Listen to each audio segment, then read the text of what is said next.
time to start constructing our Charlotte quilt blocks. We have 2 weeks to do this, which good job me for deciding to do that since I'm making 2 quilts. So on week 1, I'm going to focus on piecing the blocks into rows, and then on week 2, I'll focus on sewing those rows together. So one note before we get started. This is a really important place to think about your scant 1/4 inch seam allowance. Try to always talk about this in every quilt along. It's more important in some quilts than in others. And this one, it's pretty important because if you'll notice here, some rows have just 1 seam in them, some have 2, and some have 3. So if your seams are not the same size, let's say your seam allowance is a little bit too big, this row, because it has only 1 seam, will end up longer than this row, which will end up longer than these 2 rows. We would like all of our rows to be the same length. So make a test row. The goal is that when you sew these 2 pieces together, 1/4 inch from each fabric will be consumed by the seam after it's pressed. So if I sew these 2 pieces together, this piece right here is 6.5 inches and this is 2.5. So 2.5 plus 6.5 is 9, minus 1/2 inch, 8.5 inches.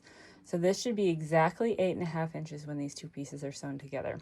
If it's not, your seam allowance is either a little bit too big or a little bit too small. So if you don't care, more power to you. Your rows will not be the same length. I will talk about that on the blog post and link to a post about it. What I like to do is go through my whole fabrics and lay out every single block so that I make sure that I'm getting plenty of contrast and distribution of color. So I've laid out 1 block here. I've got A, B, C, and D pieces laid out, and then my background fabric pieces. So what I'm going to do is lay them all out, and then I'm going to piece 1 seam at a time. So I'll take this whole stack, sew these 2 together, same here, here, and here.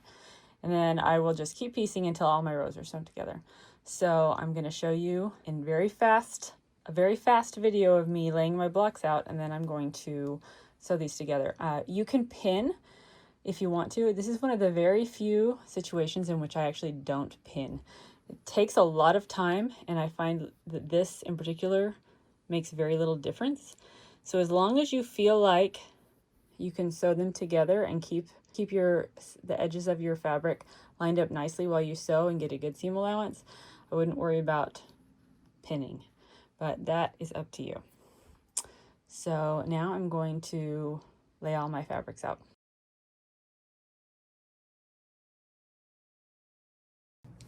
I've started sewing my pieces together. I did these, I paired up these and these. Next I'll do these. I like to do all the pairs, and then I'll go through and sew these together, and then these, and then these. And then I'll have all my rows. I try to do a couple of stacks a day. That's a good kind of balance for me.